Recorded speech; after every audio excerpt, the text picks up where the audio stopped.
clean start. I mean, they got away to a few decent laps there. Well, that's right. After the slight chaos with Jim Guthrie wiping the nose fins off his car on the warm-up lap, I mean, Tony Stewart, though, what a brilliant overtaking move past Greg Ray there at the end of lap 5.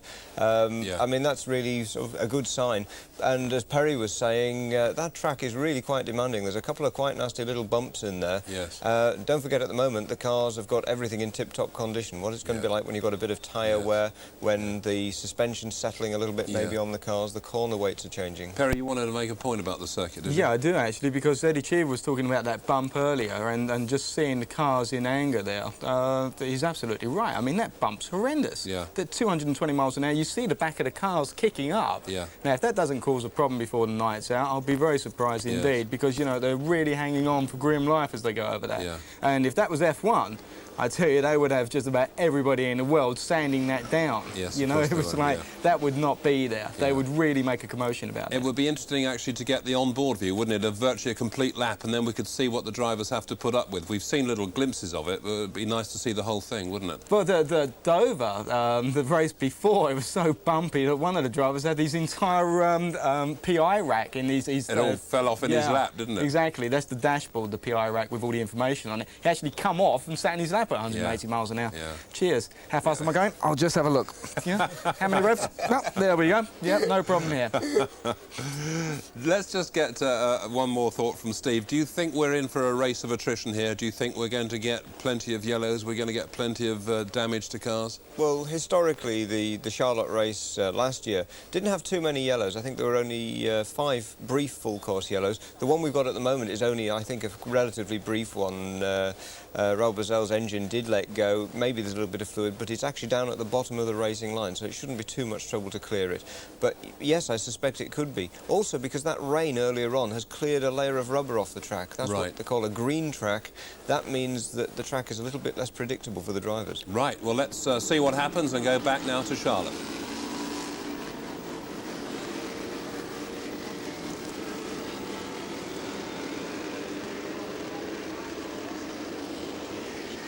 Field having just gotten the 1-to-go signal. We told you Sam Schmidt had come down the pit lane for an unscheduled stop early. Vince, what are you hearing? Well, Sam Schmidt did have a problem. They brought him in. They thought there was a small fire on board, possibly just because the exhaust was too hot. They sent him back out on the track for a couple of laps just to see what how the car reacted. Right now, they're not exactly sure. Larry Nash, the team owner, you see is back behind me. Constant communication with Sam, talking about how the car feels, maybe to get some identification as to what went wrong and caused that early pit stop. A lot of bad luck for this team. They hope to turn the fortunes around tonight. Yeah, they blew an engine here on Thursday afternoon. It was a fresh rebuild at the time. Gave no warning. Sam just blew up.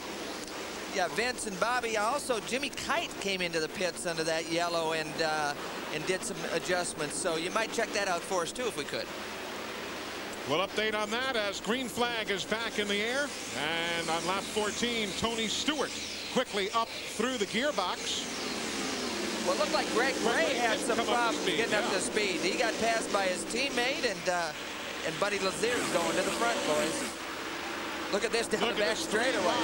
You've got Sharp working to the inside. Dismore is there, and Sharp will try and come out with the lead if he can hold it against Tony Stewart. Well, we had both Kelly cars and Tony Stewart running 3 abreast. From Sharp looking rearward right now. Side by side with Stewart for the lead. And right behind him, that's his teammate, Mark Dismore. Again, Sharp to the inside, Stewart to the outside. For the lead in the VisionAire 500 at 202 miles an hour. Well, Dismore's right there. Again, this is inside Sharp's car. Looking at Tony Stewart, sizing him up. Again, looking back, you've got Dismore on the scene as well. The other Kelly racer right there to the left of your screen. And there's Kenny Brack coming into the picture. Yeah, but I don't know if you noticed, Dismore's car wiggled. He was up high, and the thing gave a pretty good wiggle right in the middle of the corner. And Dismore just wiggled right past Sharp, though. Wiggled right by him to the outside to grab second spot. Stewart, Dismore, Sharp. Kenny Brack on the inside. Then the green machine is Ray right there swinging by. The purple is Buddy Lazier. We were worried about Greg Ray. He didn't come up to speed very well, but he's coming back to these guys.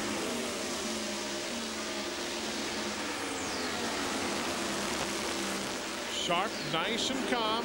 There's Dismore, number 2 on the screen there, behind car number 1, Tony Stewart. Stewart has led every race this year. He's led 17 of the 20 races he's been in. Well, this is pretty good stuff at 215 miles an hour, Eli. Again, there's Ray, part of that Texas connection. He's from Plano as they go around Jimmy Kite in that Royal Purple machine. Yeah, he made a stop earlier, and they obviously have some problem that they can't get a grip on. Riding again with Sharp, looking back towards Ray right behind him. Sharp is in 4th, Ray in 5th. Down the back straightaway, just entering turn 3. Hear the throttle, hearing blurping the throttle, Eli. He's just trying to get through the corner with as much pedal as he can get. Around Guthrie's machine they go, putting him a lap down in that blue number 23. Well, again, we didn't find out what exactly happened when he knocked the nose off on the pace lap. Couldn't have been good. No. And there's the spread, 0.3 of a second from first Stewart back to Dismore in 2nd. Dismore, of course, if you're new to IRL or Indy cars in general, he's the guy who had that horrific crash in practice back in 1991 for the Indy 500. You might remember of seeing it. Totally destroyed the car, nearly did the same to his body. Basically had to relearn how to walk that entire summer. And here he is back racing and racing well, of course, many years down the road. But that was a scary time for him back in 1991, as you may remember. Yeah, it really was. And this guy, look at this wheel to wheel. Oh, great battle right there. That is for 4th spot. Sharp in the orange and yellow, and Ray in the green. That is for 4th and 5th. That interlocking the wheels and then wiggling, that isn't a good way to grow old, Eli. I know that. That's the voice of Tom Sneva. I'm Eli Gold. Vince Welch and Bobby Gerald are on the pit lane and in the garage for us here at Charlotte tonight. We are live on TNN Motorsports, the Pep Boys Indy Racing League. Raul Boisel, we told you earlier, brought out the first caution and apparent blown engine at lap number 9. Let's get the update on him in the garage. That's right, Eli. Still down here on the pit lane, but Raul, how disappointing is this? 2 weeks in a row with a blown engine. Well, it's very disappointing. This is the 4th race I don't finish, and normally that's in my curriculum. That's not really happen. I always finish races, and it's frustrating because it's not I can do it. You know, it's just no warning on the engine. Just blew up early at this stage of the race. Is not fun. We're sorry to see you out of it. This was to be Raul's first night race tonight. It lasted only a few laps, Eli. Sure did, as the leaders go around that blue machine of Stefan Gregoire. Well, they got to traffic, Eli, and Dismore just blew by Stewart as soon as they caught traffic. I don't know if that's a traffic situation or Tony's car's going away a little bit, but Dismore's gone. Matter of fact, the last lap, Dismore at 213 miles an hour, Stewart at 206. So a significant difference. This last lap, Dismore 210, Stewart at 205. There you see Eddie Cheever shows himself moving from 9th up to 8th, having gotten around Hamilton moments ago. And back up front, Mark Dismore and Kelly Racing showing the way, having taken the lead at lap number 24. After the first handful of laps were led by Greg Ray, and then Tony Stewart led from 5 through 23. 26 laps complete. 2:08 make up the distance here at the Charlotte Motor Speedway. Back in a moment. Yeah, 26 laps gone, but still an awfully long way to go. Mark Dismore leading the way, and having waited so long for the race to start, it really is exciting stuff. Perry, I mean, some of that scrapping sort of side by side when these boys are doing more than 205, 10 miles an hour, that's really exciting stuff, isn't it? It's brave stuff, and especially when you're going over these bumps. You know, you can see the cars moving around, but there were 3 abreast just now, and I mean, we saw it with Ray just now when the wheels were interlocking, and you hold your breath because if those wheels do interlock, the tread from one wheel goes over the tread of your competitor's wheel, and the car is then launched into the air. But I think this is coming back to that part now. But this is the other thing, you see, terrific, as you're coming out the corner, the guy that you're trying to take, you're taking him and he's on the inside, and if he's coming up high, he's pushing you toward that wall, and you're inside the cockpit and you're thinking, oh my goodness, is he going to stop coming, or are we going straight away in like this, you see? And every driver has that fear, but you've got to do it. You've got to put yourself in that position, and sometimes it doesn't end terribly well. But yeah, fantastic high speed, wheel-to-wheel racing. But this is where you've got to trust each other. You've got to believe that the other guy's not going to do something really dumb. Right, now we're back live. We're looking at pictures coming live from the circuit now, and this looks like Tony Stewart in trouble. Looks like probable engine failure there, Perry. What do you think? I mean, this... it certainly looks that way to me. Looks a bit terminal, doesn't it? And that may explain why Dismore was able to get past him and pull away so quickly. Perhaps he's been losing power from an engine problem for a while and it's gone away. That looks like the racing dentist, Dr. Jack Miller, isn't it? Yes, it is. It is. Yeah, so but, one or two casualties early on now. But obviously some problem here. We don't know if it's repairable or not, but normally these things aren't. He may have been losing power for some time. OK, let's rejoin our colleagues at TNN and see if we can throw a bit more light on what's going on here.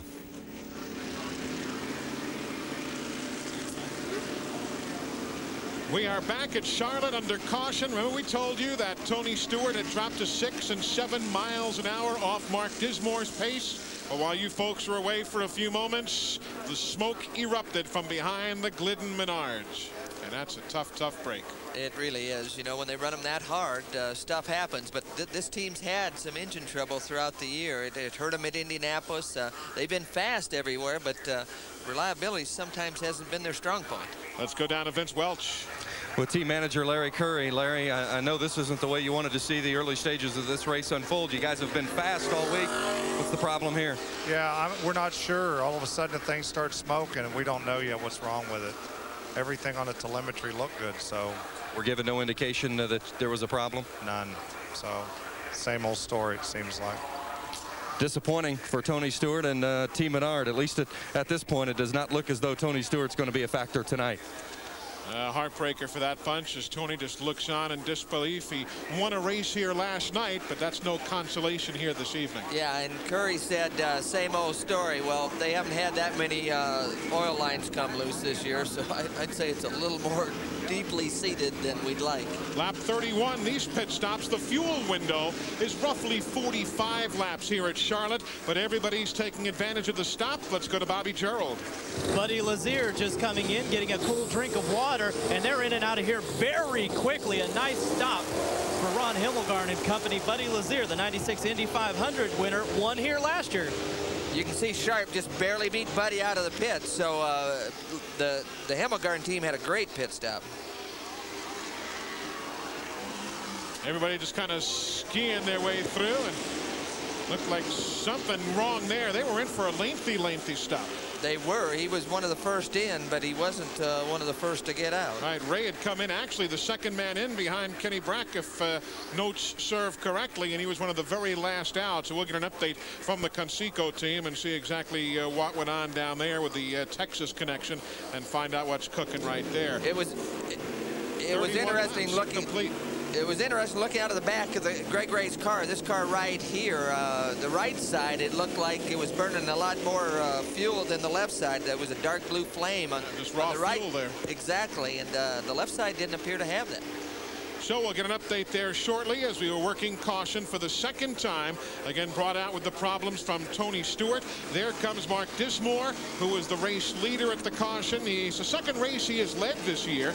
Led 27 laps in the season opener at the Walt Disney World Speedway in Orlando en route to a 5th place finish. Well, but the key here is, Eli, he came in a lap later than everybody, so he's going to be at the back of the pack. Now, I don't know if they had some kind of communication problem or whatever, but all the rest of the leaders stopped before he did, so he's going to be at the back of this pack and have a ways and some bodies to try to get back around. Schmidt is still on the pit lane for service. Others making stops now of those who are a lap or more down. We are working under caution, lap number 32 of 208 here at the Charlotte Motor Speedway. Let's go back and watch that stop for Greg Ray and the Conseco bunch moments ago, and watch the fuel hose there. Also, Vince, let's see if that's where the problem well, yeah, it looks like the fuel hose won't disengage. That's what it is right there, Tom. Yeah, it doesn't look like they have much room. The hose is pretty tight, so I don't know if he's a little bit farther forward in his pit than they want him to be, but it doesn't look like there's much room for error there.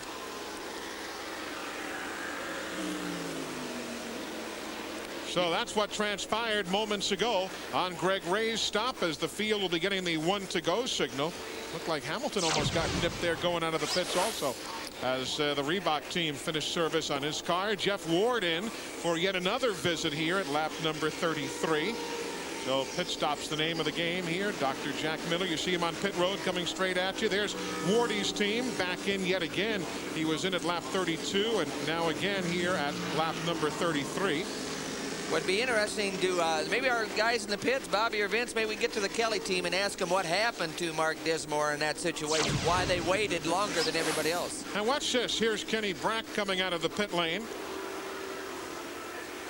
Again, he doesn't have room. The tire, the car in front of him, they got a tire out. There wasn't room to get by.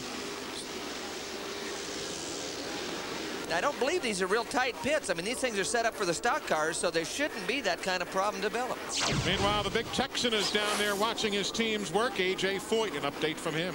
Well, A.J. Foyt's team and Greg Ray had some problems with the fuel hose. I believe A.J. communicating with Greg right now, but they took particular interest in the replay that we showed them on TNN. A.J., what happened on that stop? Well, actually, we tried a new fuel nozzle deal, and it just got us in trouble, but we'd be all right. He was a little bit too far out. The tire was out there, and like I told the crew, forget that it ever happened, because we got a long ways to go, and it ain't no sense worrying about the first stop. That's racing, and I told them just get their heads back together. We'll be all right. Pep talk from A.J. Foyt. His driver, Greg Ray, still in solid position. As you see on the restart now, everybody working themselves through that bright orange and blue machine. Andy Michner, he is the rookie in for the injured Eliseo Salazar, who was injured at Dover in the practice accident a weekend ago. And Michner, a rookie, was down here in the Charlotte area, was going to go home Thursday. They called him, said, you want to run the car? He said, you give me a couple of dollars and an airplane ticket home when the weekend's done, I'll do it. But there is Sharp now, who has made the move and taken the lead away from Michner. So Sharp now shows the way with Lazier in second, Kenny Brack, and then Michner here on the restart at lap number 36. Well, here's the battle for second. Kenny Brack coming back through the troops right underneath Lazier. So one of the Foyt's team car is got in and out of the pits decent, and he's going back to the front. And we're riding with Buddy Lazier right here. You can hear on the radio they're talking about traffic.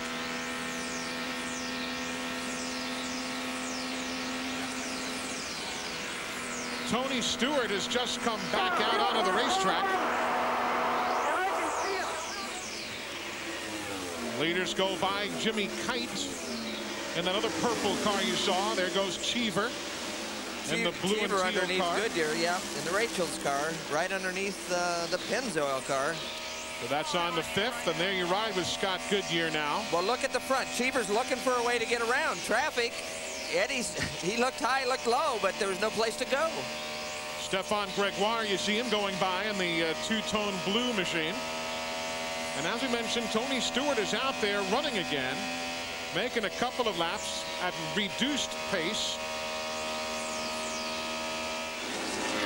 There's a good fifth-place scramble again. Cheever, Goodyear, and Dismore. Well, you can see it's not taking Dismore long to get through the pack here. He's all the way up to fifth or sixth at this point. And then again, Kenny Brack up front. He makes the move and grabs the lead from Scott Sharp at 217 miles an hour. Brack 5 miles an hour quicker than Sharp on that last tour around the mile and a half. And there Dismore makes the move around Goodyear. So move Dismore up to sixth, Goodyear back to seventh.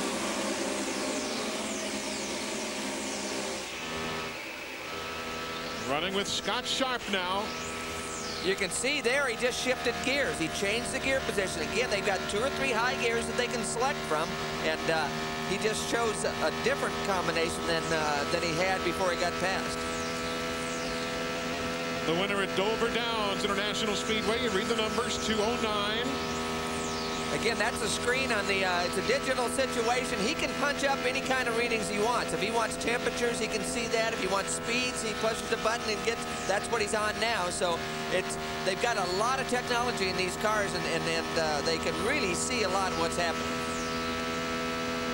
And There you see the telemetry.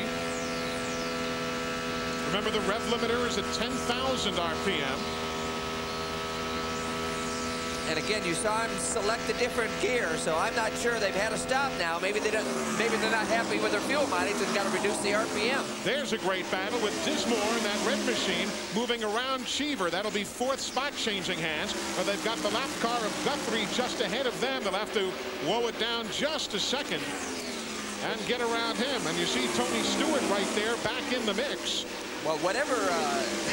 We thought Stewart's deal was a little more serious than that, but I'm not sure if they added oil because they left a lot out there, but it's back at speed. Now Vincey's 6 laps down, but at least he's out there. Tony Stewart just brake on his oil pump. He had a fitting brake on his oil pump.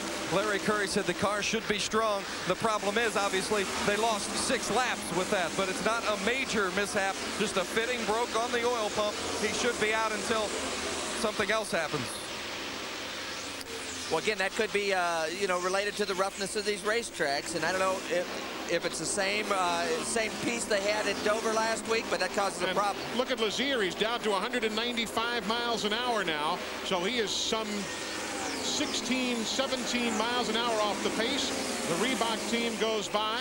That was Michener. Ray goes by as we ride with Lazier. He's down to 192 miles an hour. And being bypassed, he's all the way back to 8th. There goes Goodyear, so he's back to 9th. So something amiss.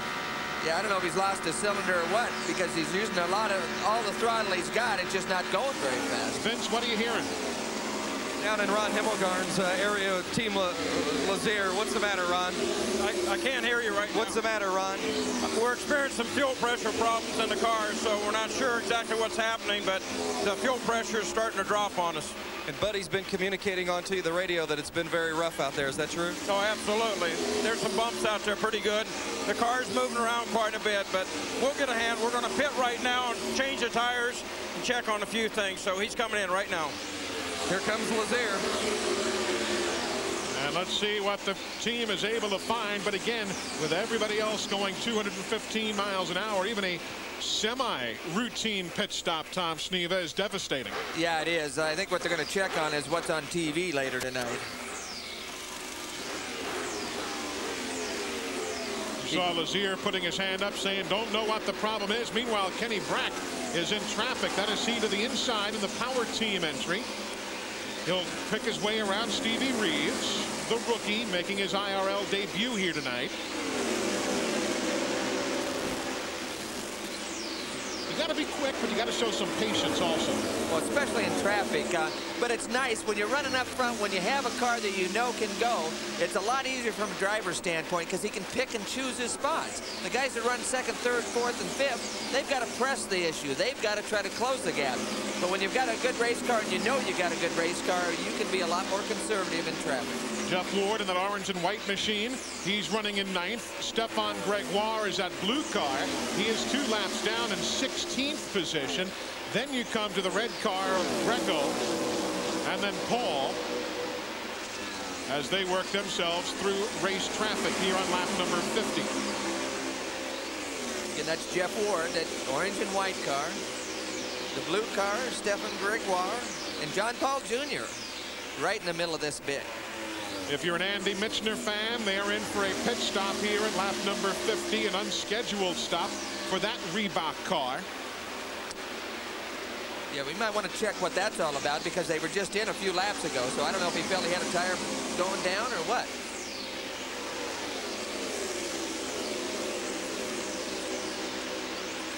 There again, Tony Stewart, middle of the screen, just joining us. An oil fitting problem earlier in the evening. He is now being shown still 6 laps down in 20th position. That's real tough. When you lose 5 or 6 laps in a race and you know your shot for the win is dissipated severely, it's hard to get real racy, and it's a tough situation. You can't afford to take too many chances, but he's got to try to make points. If you're curious about Mark Dismore, who led earlier, he now finds himself better than 6 seconds off the pace being set by that white power team entry. There is Dismore working himself through traffic now on the Kelly machine. Let's get an update from their pit area. All right, Eli, Mark Dismore is now up to third, but the question for Ron Hector, crew chief, is why did you guys wait an extra lap to come in for the pit stop? Basically, we weren't quite towards our pit window yet, and at the last minute we decided to come in. We were already past pit entrance, which is in entering turn 3. I don't really think it hurt us too bad. Obviously, Mark's got a really good car, and we have all the confidence in him. He's back up to third, like you say, so we're looking forward to a good finish here. Mark is charging, and that should answer your question, Tom Sneva. There was some speculation in both Dismore and Sharp's pit before the race that they would try to make this a 3-stop race. Yeah, that's, you know, things happen in a hurry. They got to make split-second decisions out there, when to fuel. And like I said, they were trying to hope and stretch it, get to their fuel window. But when they saw all the other leaders pit, it sort of dictated what they were going to have to do. And the leader is Kenny Bracken, that power team entry. Earlier this year, he led a lap at Walt Disney World, led 23 laps at the Indianapolis Motor Speedway, but hasn't finished better than third. He did that at Texas, here on TNN, back in June.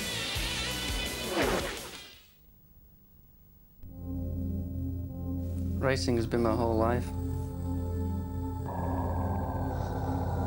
When you're out there, you're alone in a world of concentration. If I can't win, I won't play. The best part of the race is to finish. To finish first. To race at Brands is, for me, the biggest race of the year. It's home, and it's where 70,000 people are going to come and expect me to win. I don't want to disappoint them. The World Superbike Championship, live from Brands Hatch, Sky Sports 3.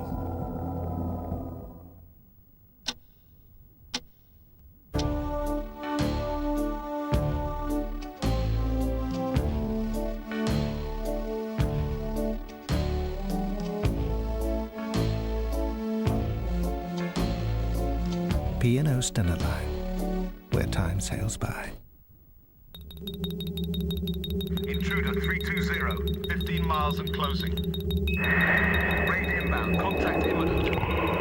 Red 1, evade 270. Red 1, come round 050. Mission engage. Intercept 5 seconds. Target locked.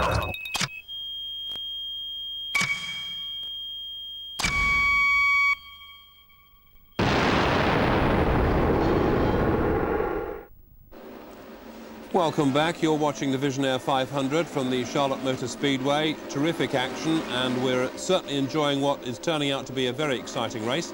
I think at this stage we ought to cross back to the circuit, rejoin our colleagues at TNN.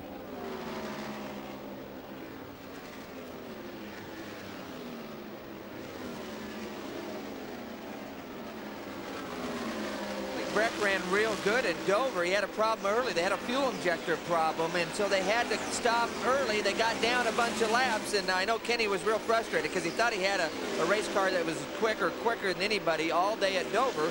But again, he got down early and really couldn't force the issue. There you see second and third place, still 7 1/10 seconds behind the race leader. They go around Jim Guthrie's machine as Bobby Gerald has been updating us from the Sharp pit area. Bobby? Eli, Scott Sharp just radioed to his crew a few moments ago and told his engineer, David Cripps, that he was suffering from a little bit of a push situation out on the racetrack. So my question would be for Tom Sneva. Tom, as the night starts to cool down and it just starts to cool off a little bit, how does that play into the handling of the race cars, and what sort of adjustments would we look for from Sharp's team once he comes into the pits next time? Yeah, well, actually, as it gets cooler, it really should help the whole handling characteristic. The cars actually will get a little bit faster on the racetrack. You see him split traffic there. It gave Dismore a chance on the outside. And if Sharp's got a little push condition, that means he's got to lift in the corner a little bit. The car won't turn as well as he'd like. He's got to roll out of the throttle. Now, if you don't roll out of the throttle, you heat up the right front tire. the hotter the right front tire gets, the more push you get. And that's probably why Dismore was able to get a run. So there you see Sharp in third right there. He's got Cheever behind him in fourth, just 3/10 of a second separating them. There you see Gregoire in the blue. Sharp, we ride with him right now. And looking forward from the Delphi Automotive entry, riding in third place. Here's Cheever now. Cheever's come all the way up to put a little pressure on Sharp.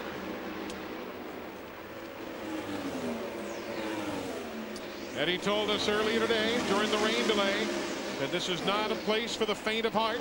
He said, I'm starting 12th. I'm going to the front quickly if I can. What's real interesting to watch qualify. Some of these teams don't qualify as well as others, but Cheever got we are watching Eddie, and there it goes up in smoke. Running in fourth place, Indy 500 champion Eddie Cheever. Well, again, they always run best just before they let go, and that's got to be disappointing for the Rachel's team. And caution on the speedway at lap number 71. Eddie Cheever. No sooner had we bragged on him. It's kind of like being on the cover of Sports Illustrated. We brag on a guy and he goes up in smoke.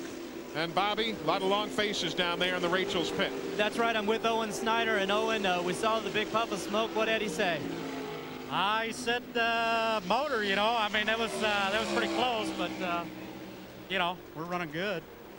You were certainly running good. Is this a terminal problem? Well, I would say so.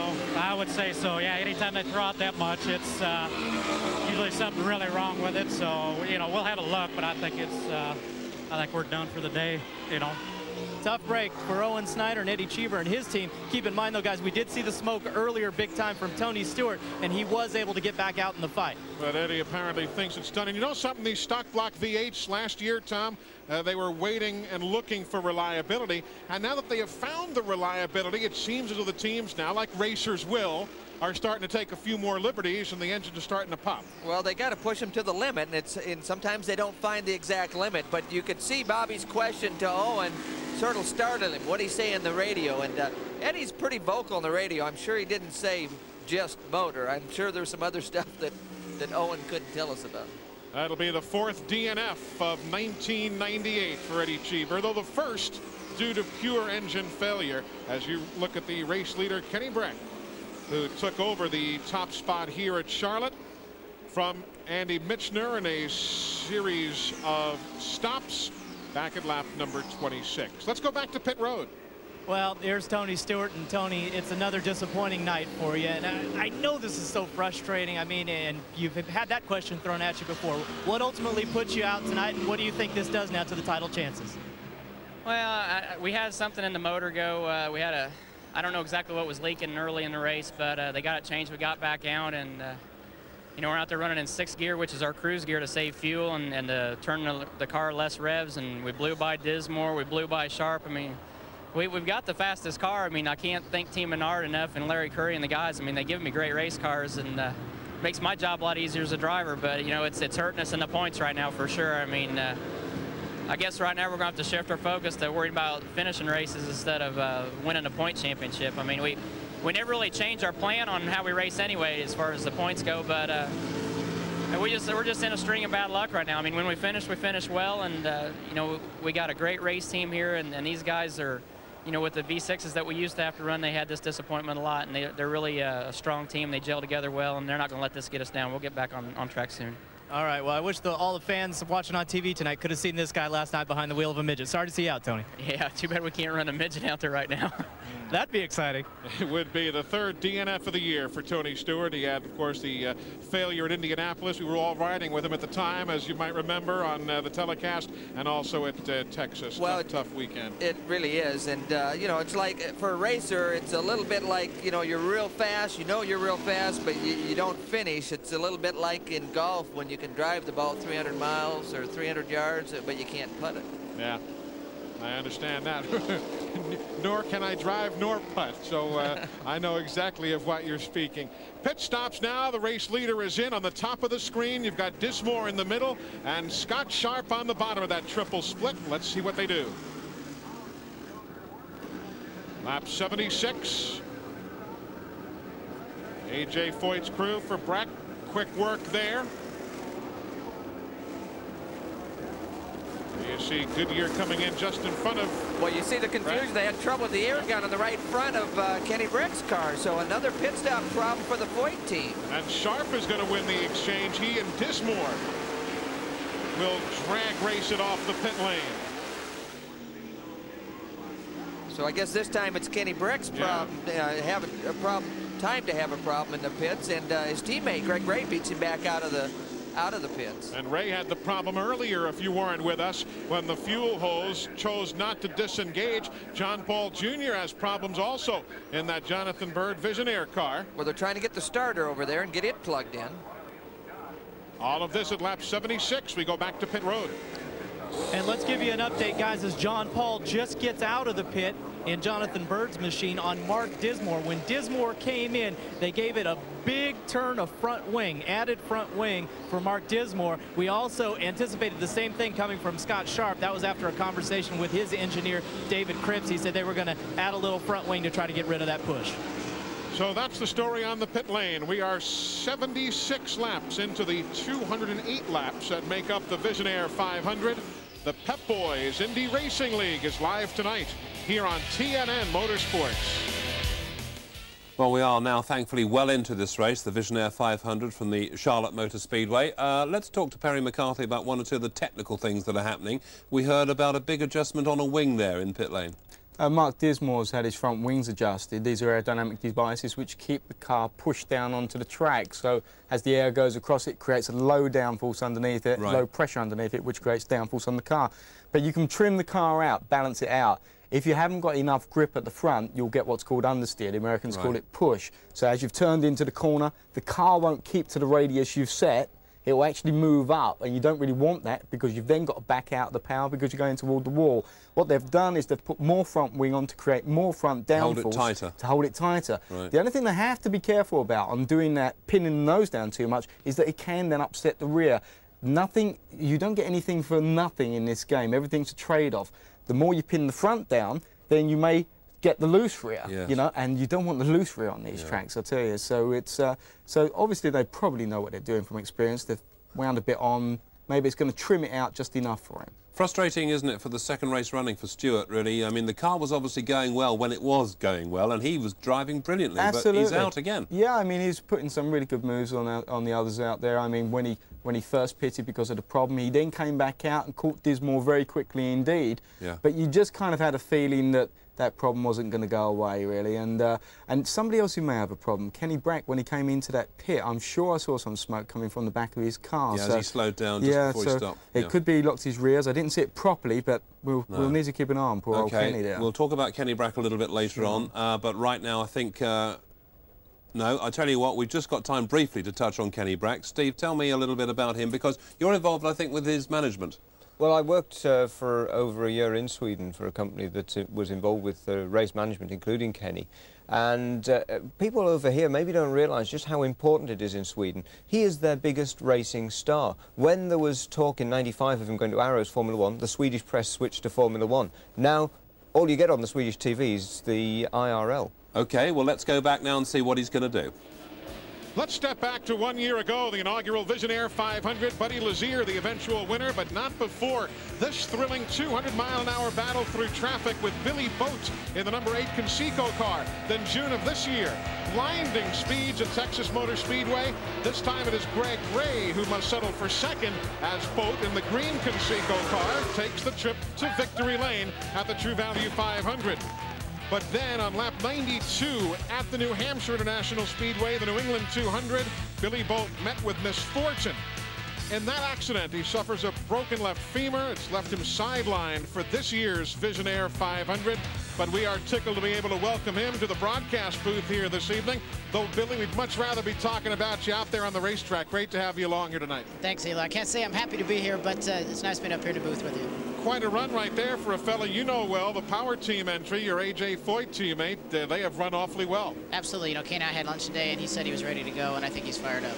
But Vince, they had a problem on the pit stop moments ago, and they're back in 6th. What's the deal? Well, you see the air gun right here. They had an air gun failure on the right front, and it cost them a lengthy stop. Otherwise, they were just going to add a little wing in the front. Otherwise, the run has been terrific. Tommy LeMans told Kenny Breck, don't worry about it. We've got a long way to go. Be patient. We'll get back to the front. And the green obviously displayed here at lap number 80, complete on the board of 208. Scott Sharp is the race leader. Jeff Ward is second. Mark Dismore is third. That yellow car for Goodyear is fourth. Breck is now moving up into the 5th spot as he bypasses Greg Ray on the start. Billy Boat, it's got to be so tough, not only just being out here, but just watching somebody else in your ride, even though you know you're going to be back in time for the next race at Pikes Peak. Absolutely. It's kind of like having somebody else take your girlfriend to the prom. You know, it's you got to sit back and watch. And, you know, Greg's doing a great job tonight in the Conseco car, but I definitely like to be out there. Look at this, 4 wide here at Charlotte. Well, it's not taking Kenny long to make up for the pit stop problem. I mean, he's just running right around the bottom of the racetrack, Eli, and going to the front. Yeah, when we tested here, we both had great race cars, and I think Kenny really feels a lot of confidence right now, and I think he's looking to go back to the front. You know, the weird thing we were talking before, Billy Boat, the fact that both of AJ's teams have practiced pit stops here, and though you're the two teams that have had problems here tonight, it's strange how that happens. It is. You know, AJ was very adamant about having good pit stops tonight, and now we've had problems a couple times, but they'll come back from it. Riding with Scott Goodyear, you see Greg Ray going by in the Conseco colors there to the left of your screen. He's in 5th. Ray is. Goodyear in that yellow Pennzoil Panther running in 6th. Well, you noticed a couple of these restarts, Greg Ray hasn't come up to speed quite as quick as some of the other guys. It takes him a lap or two to get going. So, Billy, any idea what that might be? The thing I can think of is maybe he's having a little bit of trouble shifting the car. Maybe they're missing a gear, or he's lost a gear in the car, and he's just having trouble getting the RPM up. Once he gets it going, though, he heads back towards the front of the pack. With Scott Goodyear moving inside of the rookie Stevie Reeves, who in that instance did a very good job just holding his line, letting the faster cars get by. And here goes 2nd spot now. Breck is to the inside of Dismore, who's to the outside. Well, you can see Breck's car wiggling. He's down low. It's real tight down there. You got to pinch the car a little bit. And it got maybe a couple more wobbles than he wanted to feel out of that thing. I think Kenny got on the brakes real hard right there when he was behind that lap car, and it got a little exciting, I think, for him for a minute. Yeah, you have Tice Carlson there in that car that's painted like Tony Stewart's machine. That was one of Tony's backups a week ago at Dover, and they just didn't really want to force the issue there. Well, Kenny will wait a half a lap or two, wait for the heartbeats to come down slightly before he goes back after him, Eli. Took over the lead at lap number 40 the first time, as Buddy Lazier now is back on the racetrack after extensive repairs. He's only run 51 of the 87 laps thus far, but the Hemmelgarn team has him back in the race now.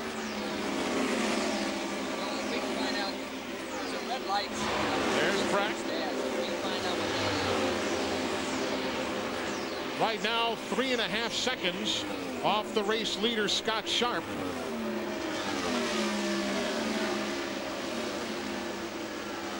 I think it's kind of interesting. The top 6 cars right now are running Goodyear tires.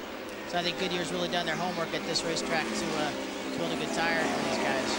Well, Goodyear has actually been a little more consistent towards the top. I mean, the Firestone's been quick with Stewart qualifying on the pole, but the rest of the cars all up front were on Goodyear's.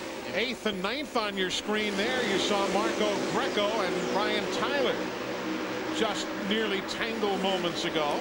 Well, they run into those corners two abreast, Eli, and you know they don't have to wiggle too much. These guys don't have fenders they can lean on each other like the Cup cars. So I don't know if they close their right eye so they don't see each other or what they're doing. Picking their way through race traffic. Again, going inside of Stevie Reeves. Dr. Jack Miller at the tail end of that line. In the only Nissan Infiniti still running. Jimmy Kite had one, but he parked it back on lap number 29. And the Olds Aurora, the dominant power plant on the circuit. Though I think Nissan has made some ground up, have they not? Yeah, they really have. They've been working real hard. It's real tough when you only have one team running the equipment. You know, your R&D time increases substantially. So, but they have gained. They've lightened the motor up. They've closed the gap on the horsepower, and you know, now it's just a matter of time getting more cars involved. That black machine, Donnie Beechler, he's running an 11th spot right now. He wasn't here yesterday. Again, he was back home. His wife had a baby yesterday, a girl. They took 2 laps of practice with Jimmy Kite at the wheel. But basically, he said, I had very few laps. They lost an engineer in practice the other day. They're somewhat untested, but running well. That man is not untested. That's Scott Sharp, a veteran, a winner a week ago, and leader tonight here in Charlotte. He's a wanted fugitive. They'll drop the charges if Bart makes a public apology. Apologize and we get a free trip to Australia? Bart versus Australia. Show them what American butts are made of, son. He's gonna give them a bum deal. My county needs me. There's a twister coming, but is he the man for a crisis? When I have this uniform on, I'd appreciate a little respect. Of all the Army barbers I know, you're the bravest. Set your moose on stun there, Bill. Simpsons at 6, brand new King of the Hill at 7 tonight, Sky 1. Everyone knows the old rules of photography. That's right, film for direct sunlight. But Kodak Gold Ultra breaks them all. Using the same film in here. Kodak Gold Ultra performs brilliantly in almost all conditions. Too dark! If this film isn't in your camera, imagine the pictures you'd miss. Kodak Gold Ultra, film for all conditions.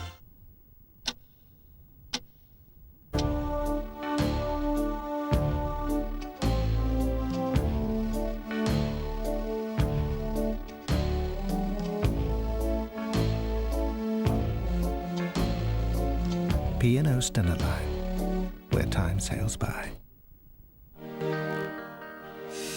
Avoid lobster. One careful owner.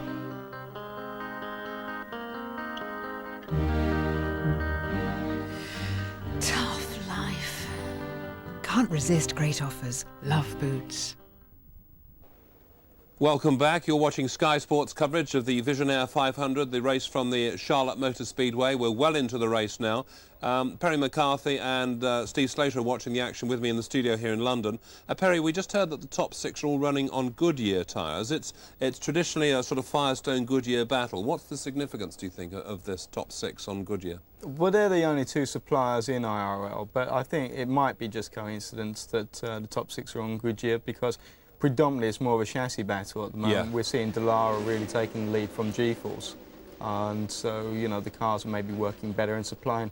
The geometry of the suspension is maybe helping the tyre a bit better on that. Right. But like all tyres in any race situation, they've got to be at working temperature because if they start to lose temperature, they won't be as sticky and you won't have that down, you won't have the grip. And thankfully, Steve, as we watch live pictures from the circuit at the moment, waiting until our American colleagues come back live, conditions are looking good now. Still looking good. The weather reports are that there was still a slight risk of showers at the start of the race, but the action continuing there. And, of course, Kenny Brack, our European representative, holding up the honours pretty well. OK, well, let's hope he manages to continue that. I think in a moment we can cross back to rejoin our colleagues at TNN, and we're going to watch the action right now. Let's go back.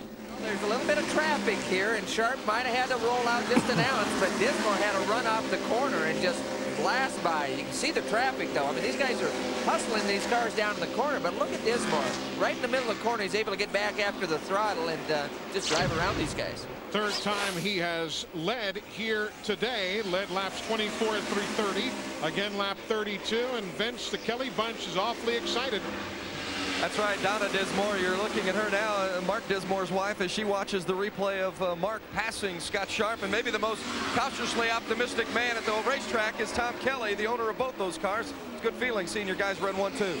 Yeah, I just don't want them to race too hard against each other. We want them both to finish, but both cars are running well and couldn't be more pleased. How does this work for you to your advantage as teammates running 1 and 2? Well, number one, we can tell how the cars are handling and compare notes on that, but they can sort of watch for each other and help each other out, hopefully, before the end of the race comes. So it does definitely help us to have both cars up front. Tom Kelly of Kelly Racing, his team's is 1-2 right now with Mark Dismore and Scott Sharp.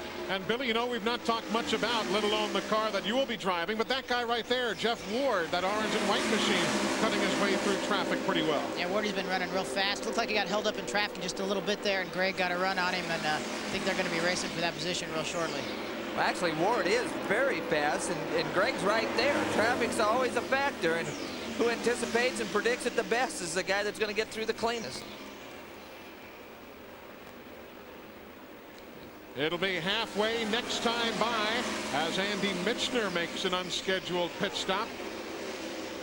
That's at lap 103 as that Reebok car is in. There you see the rundown, top left of the screen. Oh, gee. Man. That's close. That could have been big time right there. That's right down the straightaway. You get flipping there, and you're not going to stop till maybe February. I bet Dismore's heart's beating right now. What do you think? I would think, definitely. As we see a great second place battle shaping up there as Breck in that white machine inside of Sharp got him for second spot. Well, I think it surprised Sharp a little bit. You saw him wiggle to the outside. That usually indicates that he was real surprised by that move. Look how smooth Sharp is on the wheel there as we see the leader Dismore go around John Paul Jr. When we got that look at Sharp there seconds ago, very much like a week ago. Trouble. There's Sharp. Sharp in problems. So Donnie Beechler involved too. Yeah, he caught Beechler. Beechler just got nicked as a result of that. Caution on the speedway, lap 105. That's Beechler there. You can see the right rear tire where he got hit. It's knocked the tire off the rim. So Scott Sharp right there, and Donnie Beechler. Tangle coming off turn number 4. Well, Scott's getting out of the car. That's always a good sign, but you can see the right rear removed from the vehicle. Came to rest pretty close to where the vehicle stopped. Yeah, that's right there coming off of turn 4, and it's definitely very bumpy there. Any little altercation really easy to get in the fence. It's also a spot on the racetrack where habitually, even if your car's handling well, it tends to push. Right. The track tends to push on you. We'll take a look at it again from up high. You'll see what happened in the corner. Sharp is behind Breck. You can see the thing just gets loose. He just got loose. That's what happened. Donnie was a victim in that one. Yeah. Donnie's just trying to get by. Look at this. But Right Sharp, there. he comes off the wall pretty fast, and Beach just didn't have enough room to get by. But he ran up. Sharp was actually running up on the back of Kenny Breck, and I don't know if he had to roll out of the throttle a little bit or whatever, but the back end just jumped sideways. Let's watch this with Right Sharp. there over that bump, I bet. Oh, you can see he was down on the apron there. That caused him one wiggle. Right there. Or that caused Breck to wiggle. Not too big a hit for Scott. No, that was like that could have been a lot worse than it was. Right. But I don't know if you noticed, right in front of Sharp at that time, Kenny Breck actually got down on the apron, and it caused his car to wiggle. Now I don't know if that caused Sharp to have to jump out of the throttle or not. If he jumped right out of the throttle right over that bump, it may have It'll knock it helped to get him a sideways. little bit Sure. loose. So caution on the speedway for the 4th time this evening. It comes out at lap 106. We're just past halfway in the VisionAire 500. Mark Dismore is your leader. So we have yet another incident in another incident-packed race. Scott Sharp, in fact, right at the heart of the action there. Perry, what did you make of that? Because it wasn't clear at first what had happened. Thankfully, they're okay. But how did you interpret that? It wasn't exactly clear on the rerun, actually. I'd like to see it again. But what I saw is that he came very low onto the apron. And what happens is you've got this camber of the racetrack itself. Okay, so, yeah. He was actually out on the circuit itself when he started to lose it, wasn't he? He wasn't down on the apron, was he? I don't know. I hope they play that again. I'm sorry you caught me off guard there, because if you put his left front down there, suddenly you've got this flat plane. All right, here we go. He's coming down. He's on the circuit there, you see, all right? And there. Right. Well, I wonder if he just backed off a little bit with Kenny there, but in the middle of the corner, if you do that too much, then it upsets the car. Other than that, I can't really see any real good reason why they didn't, unless he had some kind of problem that we didn't see within the car. I think we might be able to go back to it again. We'll have another look in a second. But Steve, how did you see that? What was the problem there? Well, it is either, as Perry says, it could well be a mechanical problem somewhere within the car.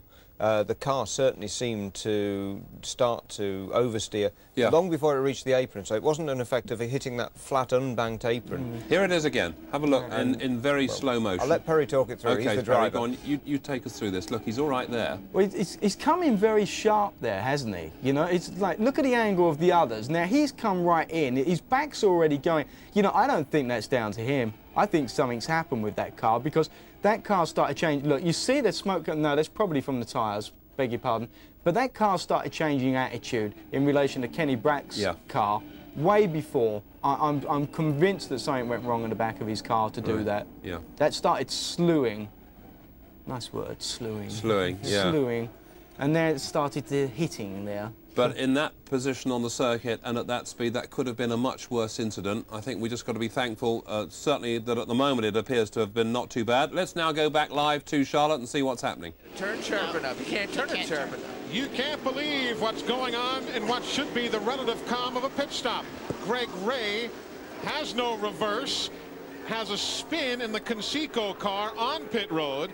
His teammate Kenny Brack moments ago again had problems with tires on the pit lane trying to exit his pit stall. It's remarkable. The motor's still running, though. Greg was able to keep the motor running. He just couldn't turn the car sharp enough. So he's going to get back out in front of the pace car, so he's not going to lose a lap, so it's just going to hurt him a little bit in the running order. That's the voice of Billy Boat, who takes back over in that number 11 car in Pikes Peak, the next event on the Pep Boys IRL schedule. These pit stops at lap 108, relatively routine, one would expect. But that was anything but the case. And again for the AJ Foyt teams. Watch this. First you'll see the 14 car, middle of the screen. The white car. Right there. He can't get out again. Can't get out behind the Scott. And there's Ray in the green car. He just tries to accelerate. Just gassed. And gasses it and spins the thing out. But he kept the motor running, which was real key in him not losing the lap. Absolutely. But he can't turn it sharp enough to get by these tire barriers right there. Vince, has AJ bitten that? Has he bitten the head off of something yet? No, AJ's in fact been smiling. AJ, if you guys could stay away from this pit trouble, you'd be in command. Well, that's quite true. I don't know what the hell's wrong with the crew. I chewed their ass out. I worked them today till they damn near fell down, and all we're doing is making one mistake after another. This is crazy. I'm gonna have a meeting in just a few minutes. Thank you. AJ obviously feels like he's got the fastest team on the track, but it's the team in the pits that's causing him problems at this point.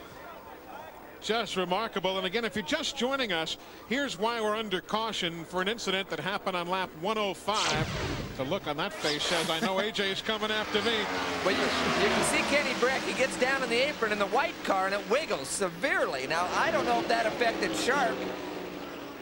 Scotty might have. Here it is again. You see Kenny get down on the apron. We missed Kenny on that one, but Breck gets down on the apron. It caused him to slide up high.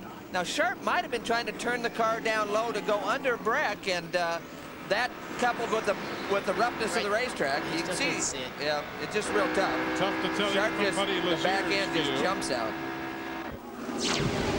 There you see the Kelly car, Mark Dismore, as he was on pit road. That was the first spin of the year for one of the Kelly cars when Scott Sharp went spinning before. What it also means is we're going to have another first-time winner for this year, because Billy Boat's not in the race, and Tony Stewart, Eddie Cheever, and Scott Sharp, the previous race winners in '98, are already gone to the garage area. Someone will be visiting Victory Lane for the first time in 1998 when this Pep Boys IRL race winds down. Jeff Ward is the race leader. We'll talk more about him when we come back. And we'll be back with the action very soon. Jeff Ward, as they've just said, TNN, is the race leader.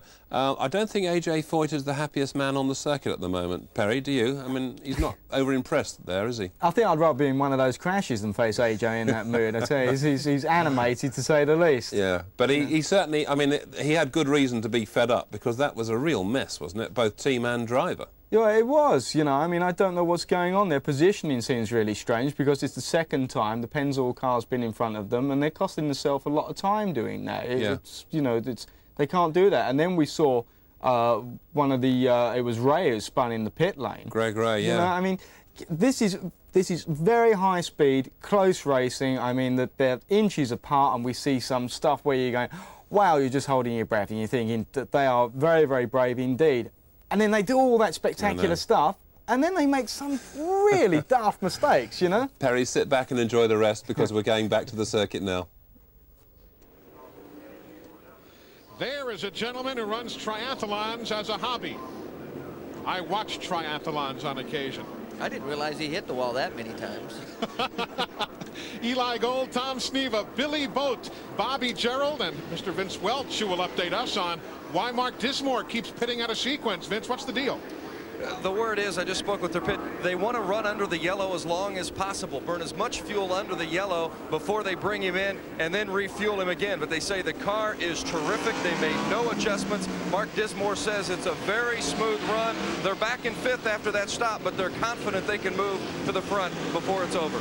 Billy Boat, at what point does fuel calculation start outweighing track position or vice versa? I tell you, I'd rather have the track position because you get back there in the back of the pack, so many things can happen back there when you're trying to work your way through the field. Yeah, that is an unusual strategy because traffic and when you're running this fast, a lot of things can happen when you're trying to get back through the traffic. But fortunately, the car is handling so well for Mark that you know, it makes it easy to get around him. But if one of those guys have a problem, he can take you with him. We're a half lap away from going green. Let's get an update on Scott Sharp. He's just down in the garage area. That's right. He's been given a clean bill of health by Dr. Henry Bach. Scotty, what happened? I don't know. You know, we were just fighting the car a bit through. It seemed like it was sliding around a lot all day, and we tried to tighten it up, and it ran really good off that last restart, and then just started to go away a little bit. And I ran through 3 and 4, and all of a sudden just snapped. I mean, it was gone. Really, it felt bad for the whole Delphi MCI team. These guys have worked so hard. Could have really picked up a full bag full of points on Tony today, but that's just not meant to happen. What do you think about the chances now of your teammate Mark Dismore, who's been doing such a fine job? I think Mark's driving the wheels off that car. It's a really fast car today, and I think odds on he should win this race. Great race. Great race. Slow down there, Eli. I'm not sure what's happening there, but again on the restart. Yep. Kenny Brack in the white car underneath. Brack is right there to the inside, trying to work around. John Paul on the outside. Right, works around that race traffic. The yellow machine, Scott Goodyear, closes right in. Closed right in on the grass is what he looked like he closed in on. Kenny looks real strong. You know, that thing with Greg, it could be he couldn't get the car in gear. He's been having trouble on those restarts. It could have got it stuck in one gear, and now he can't accelerate. That's what happened to us at Indianapolis. Riding with Scott Goodyear. One of his team owners, quarterback Jim Harbaugh, not here. He's with the Baltimore Ravens. They've opened up NFL training camp. This is the first race that Harbaugh has missed this year, but I am told they are together, the team members are, watching at a party in the Baltimore area, rooting this guy on in 3rd spot right now. Well, that's good. You're trying to get underneath Greco right there, but Marco's running real good right now. And finished 3rd at Dover a weekend ago, and that's the only car that team has for Marco Greco. Dick Simon and the guys went through it totally here this weekend as Greg Ray makes it down pit road right now. He'll come into the attention of the crew at lap number 116 as you watch Goodyear work traffic in his 3rd spot. Yeah, and Billy, you indicated that transmission problem is what you had at Indy, and you think it might be similar? It seems like the same kind of situation. You can see they're looking at the back of the car right there. You know, trying to figure out what it may be. If it gets stuck in 2 gears, they got to pull out a little tong there at the back of the gearbox. You can see crew chief Craig Baranowski down there trying to do that right now. You have to just pop it out of the gear so it gets stuck in 2 gears. Yeah, it looks like they got the speed wrench on something, trying to take something off back there. Pull that rear cover back. Vince Welch, you got a better angle. What are you seeing? Yeah, again, just to kind of reiterate what Billy said, it is indeed that same problem. The car just won't come out of gear, so obviously it's not going to be any good out on the racetrack. So again, they brought it in. Now they've got some smoke coming out of the back end. So it's just been a day that has continually gotten worse for Greg Ray and the Conseco AJ Foyt Racing team. They've now lost 4 laps and remain on pit road. They will likely lose yet some more as you see the rundown. Not talked much about the number 81 team. Brian Tyler now with a solid 6th, although he's already a couple of laps down. Well, we got some great racing going out there, Eli. I mean, these guys are battling, and it might not even be for position, but they're having some good battles out there. 208 laps make up the distance. You see 118 are complete. We've had 4 cautions. The 15 car, Andy Michner, can't make the move inside of John Paul. No, but he's getting pretty racy, and he's giving John Paul all he wants. Lazier on the inside now. Andy had to roll out of the throttle there a little bit and gave those guys behind him a pretty good run on him. John Paul is running in 10th, and the other fellows are further laps back. In the case of Michener, he's back in 12th, and Lazier running back in 19th. None are on the same lap, but still a good scramble, Billy. Mark Dismore there, who's probably got the faster race car, trying to come up through the field and get by him. Well, again, because of his pit strategy, it's making Mark work a lot harder than maybe he would like to, but that's a plan they've gone with. Looking from John Paul's machine backwards. You heard the spotter helping him out. Still there, clear. Riding with Buddy Lazier now as Michener goes by and Dismore go by to the inside. Again, Lazier, he has completed only 84 of the 122 laps. He's back in 19th spot. It's a good shot if you watch Buddy's helmet there when he's coming off of turn 4. His teeth are going to hurt when this race is over. No question about it. His back hurts from Dover, and it doesn't feel like it's going to get any better before this weekend's over. I think they got a lot of goodies headache powder down here, don't they? Yeah, they do that. The leader, Jeff Ward, turning the second quickest laps of the track right now. There he is. The 4th race he has led this year. He finished second at the Walt Disney World Speedway and is now 7th in points, while Greg Ray sits and waits. Tonight at midnight, live on Sky Sports 1. Everyone knows the old rules of photography. Oh, that's right, film direct sunlight. But Kodak Gold Ultra breaks them all. Using the same film in here. Kodak Gold Ultra performs brilliantly in almost all conditions. If this film isn't in your camera, imagine the pictures you'd miss. Kodak Gold Ultra, film for all conditions. If you spent more time listening to me, watching what's on the blackboard, you'll learn a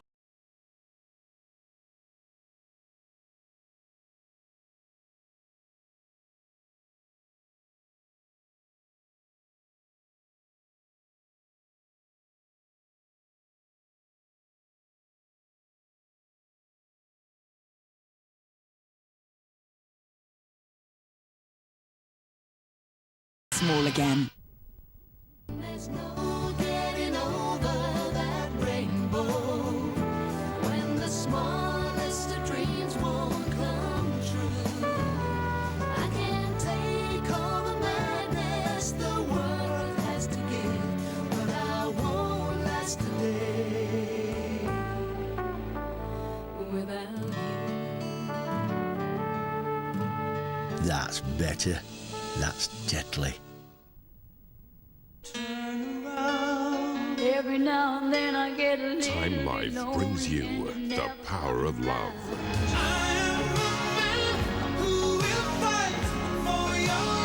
Start with 24 sensual love songs for the TV offer price of just £7.99.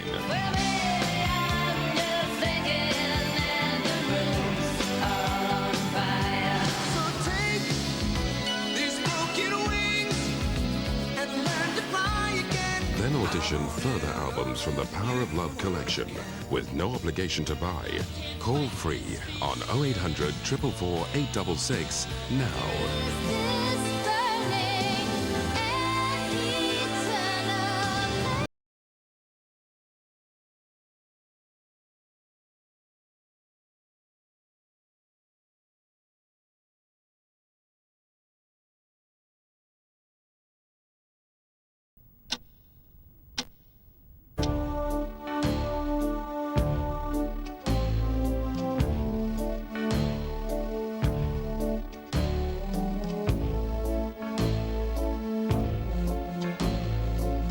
P&O Stena Line, where time sails by. Avoid lobster. One careful owner.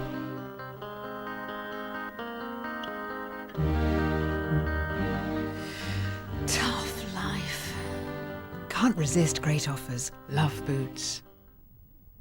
Welcome back to the VisionAire 500, coming to you from the Charlotte Motor Speedway. When we left the action, Jeff Ward was leading the way. Let's now return to our colleagues at TNN. They got a yellow. You can see the lights on the in-car right above the steering wheel inside John Paul's car. They're blinking on. That indicates to the driver there's a yellow on the racetrack. Tice Carlson right there, and turn number 2 comes to a stop. That's the car that Steve Knapp would have driven. But in that rule that the Indy Racing League has, I guess the best way to call it might be a 7-day knockout rule or something. After getting a slight concussion a weekend ago at Dover, Dr. Bach just wouldn't clear Knapp to drive, so Tice Carlson took over for the weekend. Yeah, Knapp hit the wall real hard out at Dover, obviously, but I don't know how these doctors tell when these drivers are not goofy and when they are, you know? How do you tell where they started at? Really? Yeah. Dr. Bach's pretty good, though. He's been a little more on the conservative side. You know, I wanted to run here, and he told me I probably shouldn't.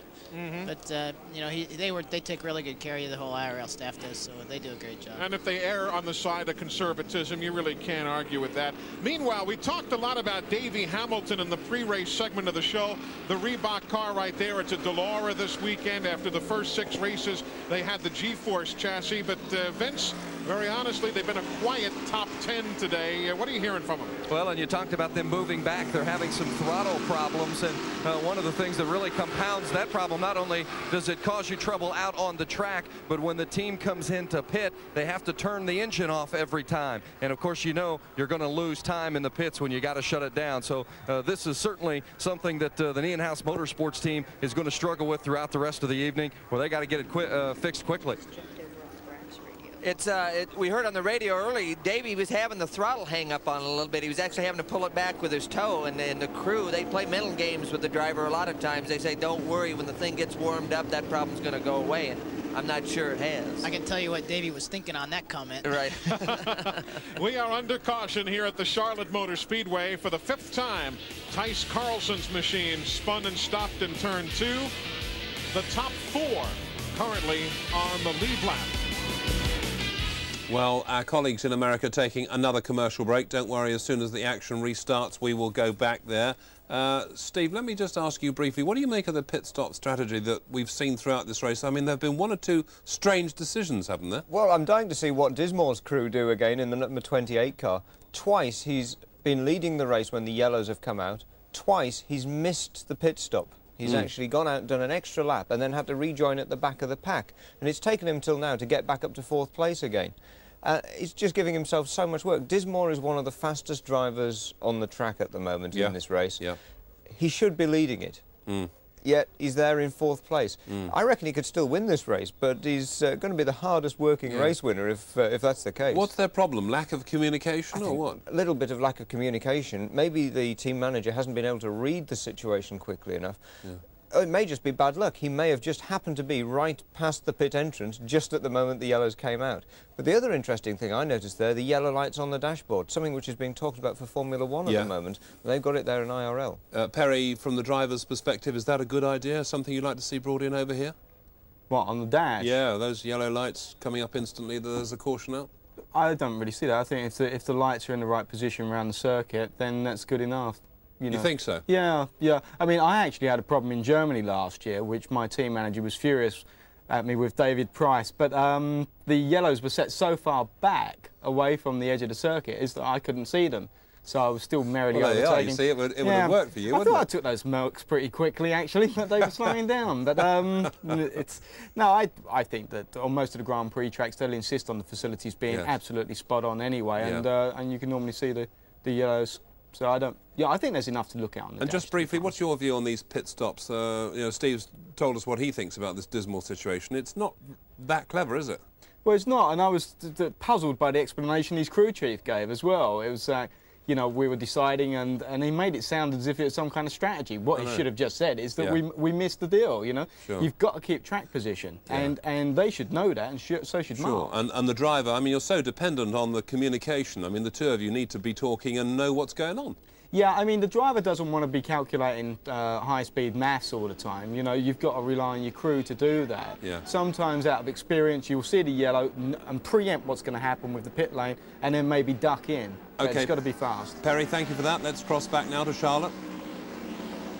Here at the Charlotte Motor Speedway, live on TNN Motorsports. Jeff Ward is the race leader. Kenny Brack, Scott Goodyear, Mark Dismore, the only 4 drivers on the lead lap. 5th is Harry Lyondike. Tyler is 6th. Paul is 7th. Oh, Wardy didn't take long to get gone. No, it's always easy when you got clean air in front of you. It's easy to get a little bit of a jump on some of the other guys out there. But there's some good racing back in the pack right now, and Greg Ray's back out there, so I'm not sure how many laps he lost, Eli. Ray right now being shown in 15th spot. He is 15 laps down. Meanwhile, Bobby Gerald is down on pit road. Let's get an update. We're standing alongside Mitch Davis, who is the team manager for Jeff Ward. And so far, so good. It's come into your game plan exactly. You'll have to make, what, one more stop? Yeah, we're going to make one more stop. Right now we're racing with Kenny Brack and Scott Goodyear, and I think we got them covered. So if we get this one more window in, we'll be right on the money. They'll be hoping for a yellow flag, Eli, sometime right after lap number 150. Matter of fact, he's got it circled. Lap 158 on the chart. That's when he wants to see that yellow. They can take it to the house from there. If you're a Tice Carlson fan, by the way, they are still out there running in 14th position, being shown 10 laps down. And as you see the leader, how about a nice tip of the hat to Stevie Reeves, an IRL debut here tonight, and he's running in 9th spot right now for the rookie. It's a darn good show. Yeah, it really is, and you know, he's being real careful and cautious out there and trying to keep the thing out of trouble and just trying to get laps, because that's real important in any kind of racing, Eli. Track familiarity has to help though too, Billy, with him having run a number of NASCAR Busch Series races here. I'm sure Reeves can bank on that just a little bit for some comfort level. Absolutely. You know, and Stevie's probably every lap he's running, he's getting more comfortable, he's getting more confidence. He's going to be a force in this league before it's all done. In the Who's Hot department, we talked of Reeves. Harry Lyondike is in 5th. He is a lap down though. And there's the man who's showing the way, Jeff Ward. Well, who's hot right now is Kenny Brack, because he's closed the gap on Ward. Now, whether he's got enough to get by, this is going to be fun to watch. I think Mitch might have been a little optimistic that he had Kenny covered there. Well, you saw his eyes darting around. He wasn't, you know, you can say one thing, but what you really feel might be something else. We're within shouting distance of another pit stop, though, Tom Sneva, certainly. What in the world does Breck think about, and let alone Greg Ray, who right now is in 15th? But what does Breck think about? They've had problems of some sort on virtually every stop. As we watch 3rd and 4th place, Goodyear and Dismore, are they basically dreading their upcoming pit stop or what? Well, hopefully they've straightened it out, but what might have happened is it looks like where they marked their pits, Breck was actually forward in the pit box, and it looks like Goodyear probably set his pits up the mark so it's back in the pit box. So it's helping, it helped their team, it helped the Voigt team out because Greg Ray's right behind him. So the teammates gave each other room, but what it caused is Breck to move forward. Goodyear, the car in front of him in the pits, moved back, and it makes a real tight pit box, and an exit strategy for Kenny Brack. Now we got A.J. Foyt over in Kenny Brack's pit, so there might be a little bit of manipulating going on over there. A.J. getting things straightened out for this next pit stop. Well, it'd be real interesting, Billy, if we could get you to communicate with Foyt and maybe have him move Kenny back in his pit box to help him out in the next stop. Yeah, he definitely doesn't need that kind of problem yet. Pit stops for some. Andy Michner is back in as you watch smoke coming out from Dismore's machine. Wow. Caution on the speedway as there will be no mosquitoes in turns 1 and 2 here at Charlotte. They've just fumigated for all of them. What a heartbreaker for Dismore. That's a tough deal. Oh, man. He's had that throughout his racing career. A lot of strong runs, but not much to show for it. He did have a great run going. He was one of the quickest cars on the track. That is very disappointing for that whole team. Mark Dismore going off into turn number 1. The engine expires. He'll join Raul Boisel, Jimmy Kite, Tony Stewart, Eddie Cheever, Jim Guthrie, Scott Sharp, and Donnie Beechler behind the wall here in the VisionAire 500. You're watching the VisionAire 500 on Sky Sports. The Charlotte Motor Speedway is the setting. Our colleagues at TNN are providing the pictures coming to us live from America, and we were about to cross back to the action. They decided to take another commercial break, so for the moment we'll continue here in the studio until the action resumes back in America. As I say, you won't miss any of the action because still under a yellow, we think, so I'll carry on talking to Perry McCarthy and Steve Slater until, as I say, the race gets underway once again. Perry, let's have your thoughts on the race so far. Slowly it's starting to take shape. We are seeing the end in sight now. Who's your likely winner? Because right the way through, we've been talking about so many different drivers. Who do you fancy might win this? I think the top four, for different reasons, to be quite frank. You've got Goodyear leading at the moment, very experienced, and even though he's not terribly old, a bit of a war horse now. He knows how to do these races. Come second at Indianapolis a couple of times, been the bridesmaid, been really close for him. Yeah. Leyendijk's now in 4th position. He knows exactly what he's doing. But stuck in between them are 2 younger chargers, both Kenny Brack and Ward as well. Now, they've been going very well indeed. We've seen the speed that Brack's been passing people, and also Ward, he's taken his turn at the head. OK, fine. Let's, just before we go to Steve Slater, we can show you a bit of VT of some action that was some overtaking in the pits. And this is always interesting, Steve, to watch this sort of thing going on. Well, yes, indeed. AJ Foyt was shaking up his pit crew a little bit. He repositioned them there, so a little bit further back from Scott Goodyear's car. And it allowed both of them to make clean pit stops this time. As you can see, Scott Goodyear, though, basically still came out of the pit lane in front, and that means that he now leads the race.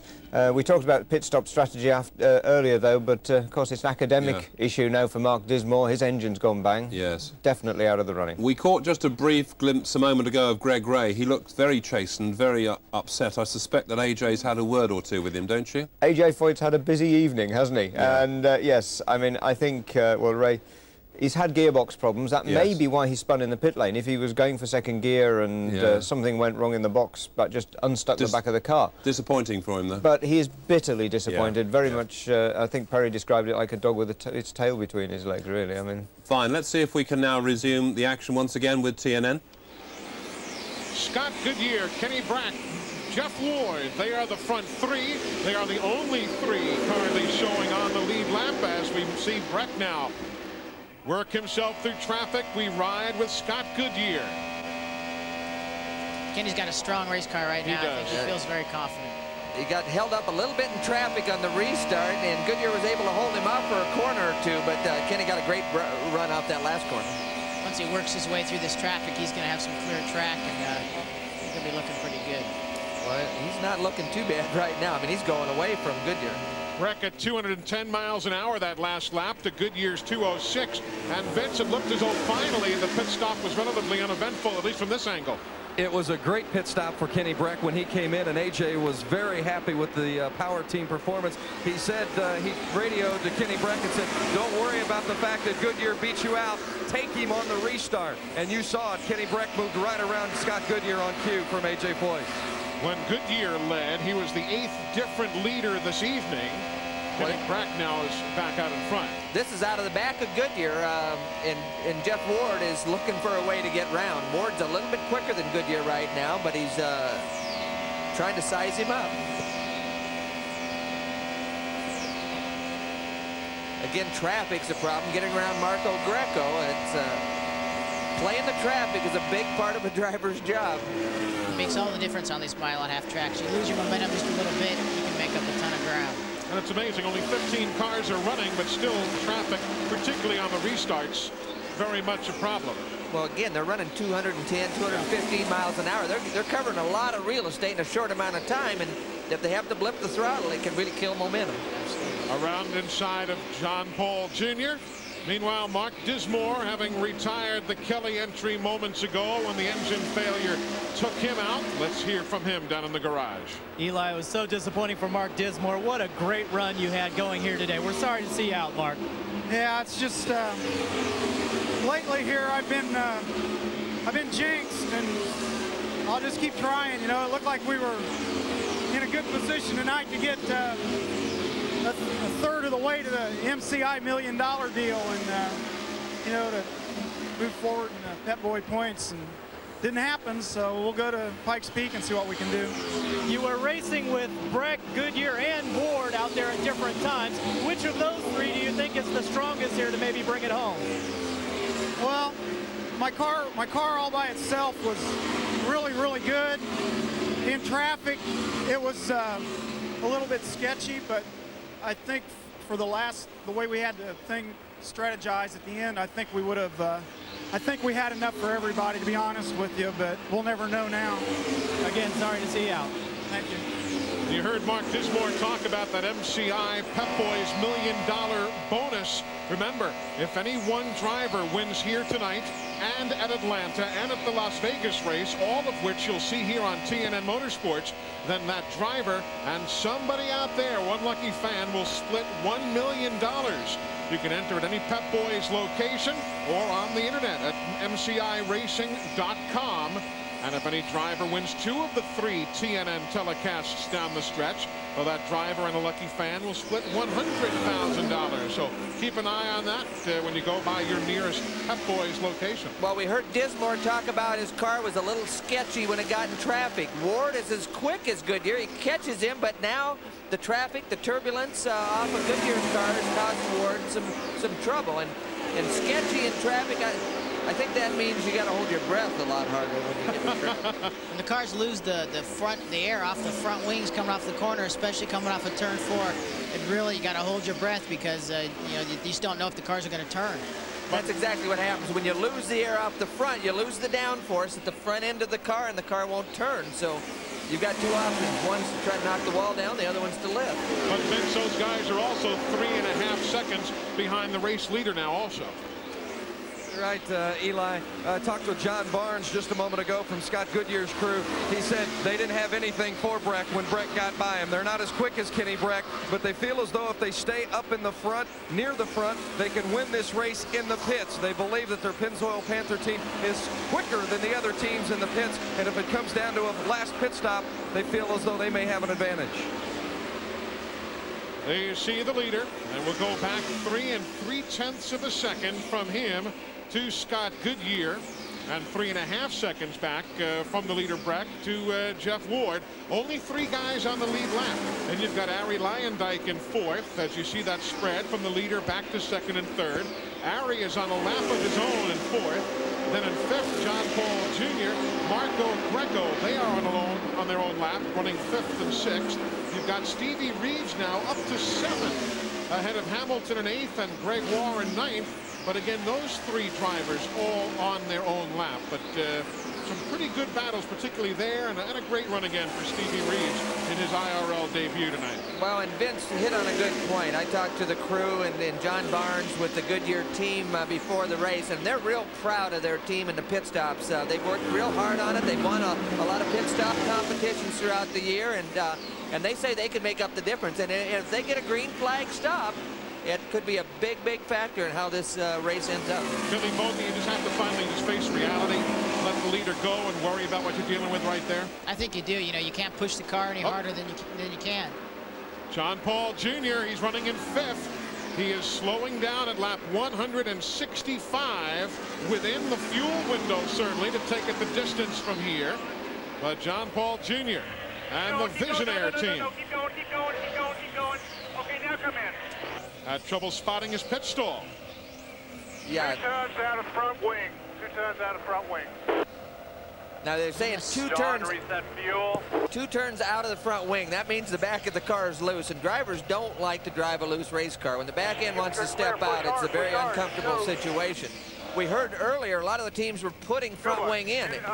And when you put front wing in and run fast, it's a lot easier on the driver. But for whatever reason, that car's gone loose in John Paul, and that could be a handful of drive, can it, Billy? Absolutely, and it's kind of unusual to get loose at the end of the race here at Charlotte, because usually the car tends to tighten up. You know, when we ran here last year, we picked up a big push at the end, probably cost us the race. I think. Yeah, so John Paul Jr.'s been in, Sam Schmidt's been in, Dr. Jack Miller, and the Mixner is in with the bonnet off the back of that automobile. We're at lap 167 of 208. So how's your summer shaping up? Is it shaping up like Super League? Brilliant, magnificent stuff. It's moving at an unstoppable pace. Look at this.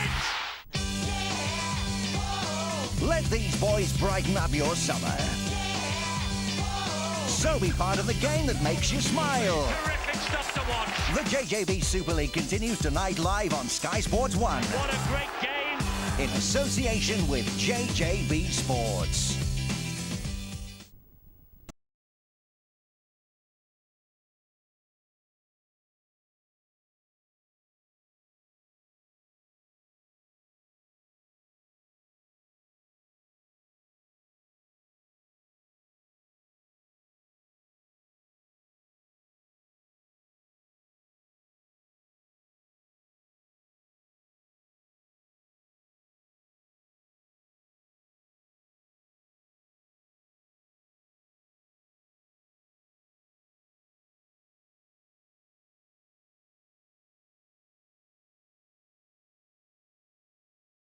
At Mothercare, we're always on the lookout for something new. But to keep our clothes looking their best, we only recommend one biological detergent, Ariel. And it's good to know that with prices from £8,995 and 0% APR, a Rover 200 is within your reach.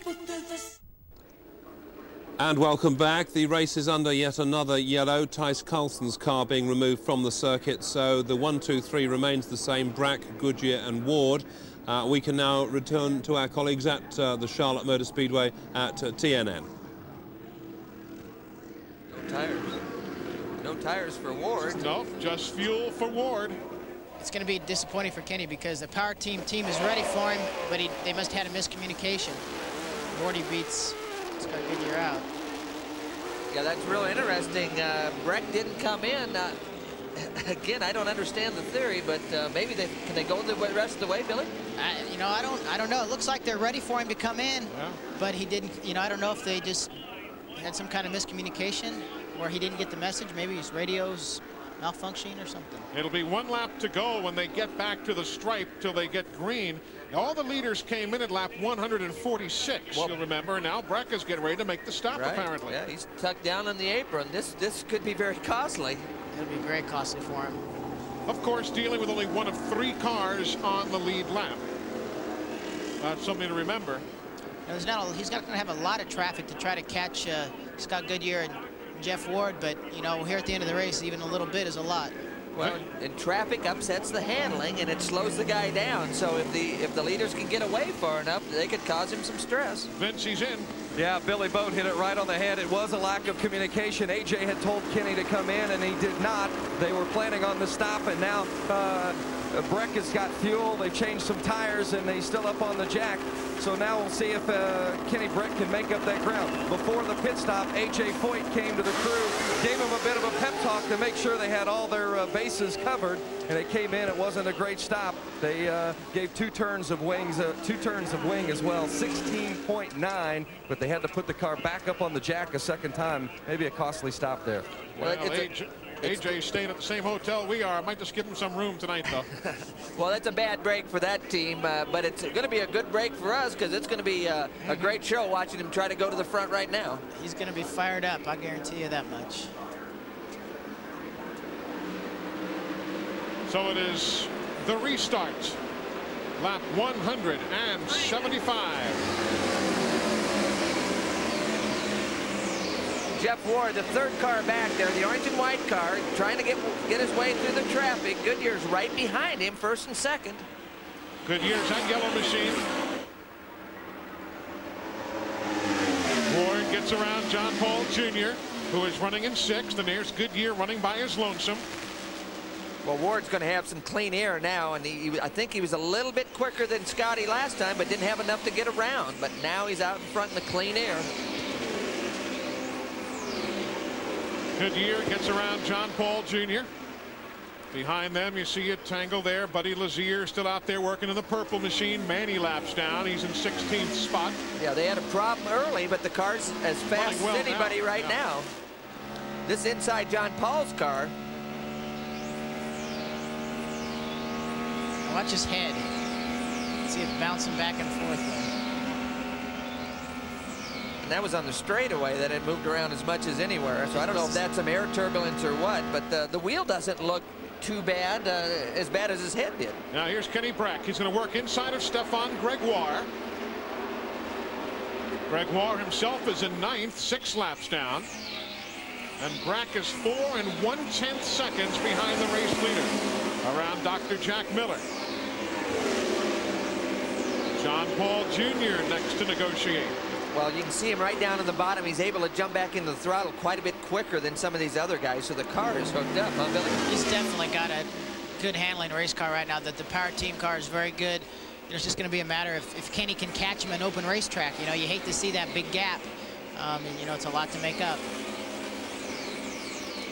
He's 4 1/10 behind still. But what he really needs right now is some traffic. If Jeff Ward's got a lot of clear racetrack in front of him, if Kenny could get some traffic, he could make it up a lot quicker, but he's not going to have that advantage right now. Well, again, late in the race with attrition and things like that, the traffic sometimes thins out a little bit, so it's not maybe sometimes as big a factor late in the race as it would be earlier. Absolutely. Ward began the year, Bobby Gerald, with a second at Orlando and a fifth at Phoenix, but it's been downhill since then until tonight. It would be huge if they could turn it around here, Eli. And on that last pit stop for Jeff Ward, they made a slight wing adjustment in the front, gave him a little more wing. They only added 5 gallons of fuel, but they already had some fuel on board. And the important thing to note here, guys, and I'd like for Billy Boat to talk about this a little bit, they've turned the dial now to full fuel, and his last lap was at better than 214 miles per hour. He's running about 3 or 4 miles per hour faster than he was when he had it at 90%, Billy. Well, they want to run, you know, they got to have full power right now. They know Kenny Brack's trying to catch him, and they need to be running as fast as they can here at the end of the race. Fuel's not a consideration. They're not going to run out of fuel, so right now it's just fastest guy's going to win this race. Yeah, they actually got full power now. We noticed on the computer, Billy, you know, Ward's going a little faster, but Kenny Brack is 2 or 3 miles an hour quicker than what Jeff Ward's running right now, Eli, and so he's pressing the button down. 217 miles an hour plus as they get around Lazier. That is second and third, Goodyear and Brack. They are now 2 seconds behind the leader, so they are closing on Ward.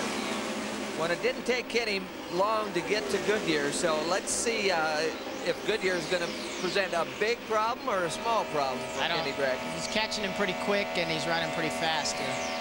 This is out the back of Goodyear's car. This is for second place. Kenny's going to have to lift a little bit right there. But well, you can see how much lower in the racetrack he's running. That's right in the middle of the corner just a minute ago, and he's able to run right around the bottom. That's for second place. Brack's got him at lap 184 of 208. And Vince Goodyear tried to hang with him, just finally had to give up. Yeah, Eli, it's similar situation to what we told you about before when Goodyear didn't have anything for Kenny Brack for the lead earlier. Just does not have the power in this G-force to run with these guys tonight. They did not test here. They made slow progress during the course of the week. And as we mentioned, they felt if they could stay close and maybe win it in the pits, that would be their best chance. But obviously, they don't have the power to run with the front 2 cars out on this mile-and-a-half track. Well, they don't have the power, and now they're not going to get the green flag stop that they needed to maybe try to close the gap on these guys. So they've done a great job with the G-force. Again, Goodyear and the G-force chassis is compared to the guys on both sides of them in Dallara. Isn't Jeff Ward has a G-force too, doesn't he? That is correct. You're right. Yeah, so he's for got that G-force of Jeff Ward's working very well. Kenny's coming hard. He looks just like he's got fire in his eyes right now. You know, Kenny Brack is fire in his eyes is pretty intense. I've never figured out who's the translator, who's interpreting Swedish to Texan in that team. I do that. You do that? I do that. Yeah, that's probably what happened on that stop. Kenny couldn't understand him. 20 laps to go for Jeff Ward, Bobby Gerald. Eli, he does have the G-force chassis, but coming into this race, Mitch Davis and Jeff Ward both said that they had a killer motor in this number 35. Evidently, they found something in the development of their camshaft, and that's the reason why they thought their motor would serve as a little bit of an equalizer, even though they had the G-force, which is considered kind of second fiddle to the Dallaras on the big racetracks. So that's the technical end of things, but right now the numbers and stories are very simply put. Ward, Brack, and Goodyear. AJ is hoping his man can pick up one more spot. And welcome back to the exciting closing stages of the VisionAire 500. While we were on the break, we were watching the pictures coming in from America while our colleagues were on a break, and it's a terrific tussle between Jeff Ward and Kenny Brack. And Kenny Brack, in fact, has just taken the lead in a marvellous move. We can now go back to the live pictures coming from the Charlotte Motor Speedway. Let's rejoin our colleagues in the States. Look at the run Kenny got on the outside, but now he's scraping. He's right up on the edge of the groove. He's up in no man's land up there. And that's white knuckles there. And then this is for the lead with Greco and that red machine. Again, Ward tries the high side. He gets up on the edge of that cushion, and it's just hard to get any kind of grip up there. Kenny's got a phenomenal race. A big man likes what he sees. AJ Foyt can smell victory lane about 9 laps away. Knocked his watch loose there. He was so excited on that pass. Brack was 5th in this race last year. Again, it was interesting. It took Kenny a few laps to get by. He closed the gap, but then he'd get in the turbulence. And if Wardy could have kept him back a few more laps, he might have been able to heat up the right front tire on Breck and really cause that pass not to happen. But they got to traffic, and that gave Kenny an opportunity to get a little bit of a run. And Bobby, once he got by him, now he's pulling him by 2.5 seconds. Yeah, it was very interesting, Eli. Just a moment ago, Jeff Ward's guys all were out over the wall, laid out for Wardy to come in. He had reported a vibration in his number 35 machine. They've now come back over the wall, and I don't know if the vibration went away or what happened there, but apparently they've decided to go ahead and soldier on here to the finish because we only have about 8 laps to go. Well, a lot of times, you know, in that traffic, you saw Ward was up very high. You get into the marbles, and you can pick that up on the tires, and sometimes that'll cause a vibration until you run a few more laps and get it scrubbed off. So the groove these guys are running to race 3 abreast can cause some vibrations. I would bet. You see Buddy Lazier right behind in that purple machine. He's showing right now some 40-some-odd laps down in 13th position. But finally, will try and work himself free here. Now the leader is in race traffic. Down low, you can see him 3 wide down low. Around Tice Carlson and Dr. Jack Miller right there. Actually used his head pretty well. He got to that traffic quite a bit earlier, but he knew he had enough car underneath him. He could take his time and wait for it to spread out just a little bit. AJ says 5 laps to go. AJ's probably telling him he's got a good race car, he's got a good lead. Don't do anything stupid right now. You can win this race. Well, certainly Kenny Brack, if he can hold on here as he puts a lap on Ari Lyondike, is a guy who has paid his dues from go-karts to Formula 3000 to Formula Opel to the Barber Saab Series, where he was champion back in the early 1990s.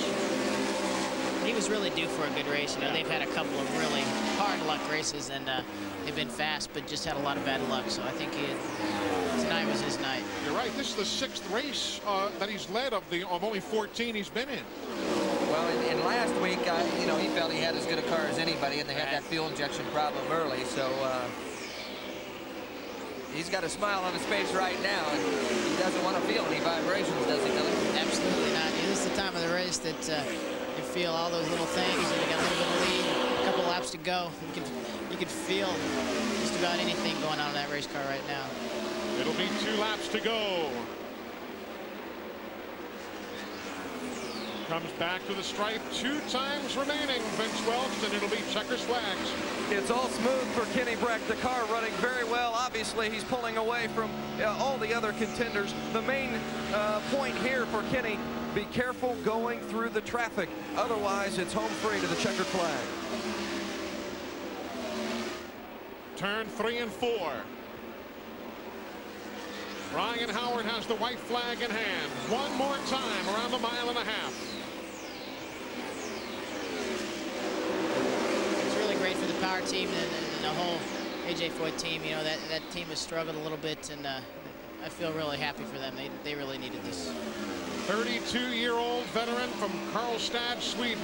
And as we mentioned, he has tried and tried, and on his 14th try, Kenny Brack is going to victory lane in the Pep Boys IRL. He wins the VisionAire 500 for AJ Foyt and the rest of the team.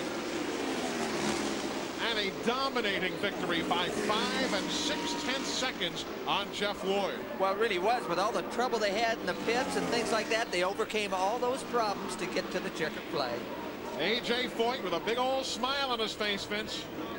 AJ indeed is very happy as his team avoided problems in pit lane tonight. Both Greg Ray and Kenny Brack's team. AJ, congratulations. Kenny had a great run tonight, and you guys avoided some problems, but you got it there. All the screw-ups we made, and then he missed the pits.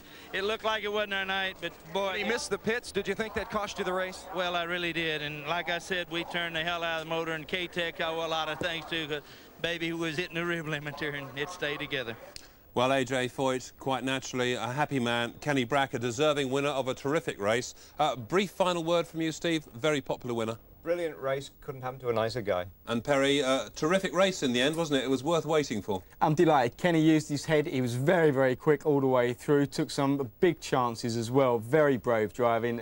I'm delighted. And all in all, I think we deserved it, didn't we? I mean, you know, we sort of sat through a lot of racing and we got there in the end. It was a good race, though. Good race. Really? A lot of close, exciting racing. And yeah. Well, Steve and Perry, thanks very much indeed for joining me. I'm glad you enjoyed it. Hope you enjoyed it at home. In the meantime, from all of us here, it's bye for now.